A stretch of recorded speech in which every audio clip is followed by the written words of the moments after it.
are going to the activity preposition. Near એટલે પાસે.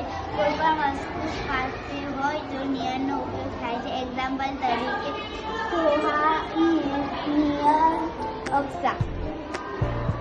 કોઈ પણ વસ્તુની અંદર દર્શાવવા માટે ઇનનો ઉપયોગ થાય છે. એક્ઝામ્પલ તરીકે the book is in the bag.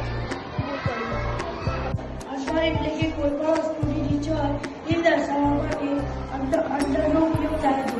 Example તરીકે the boy is under the bed. Behind એટલે પાછળ. કોઈ પણ વસ્તુ પાછળ દર્શાવવા માટે behind નો ઉપયોગ થાય છે. એક્ઝામ્પલ તરીકે Subhan is behind Naveen. On એટલે ઉપર. કોઈ પણ વસ્તુને ઉપર દર્શાવવા માટે ઓનનો ઉપયોગ થાય છે. એક્ઝામ્પલ તરીકે the glass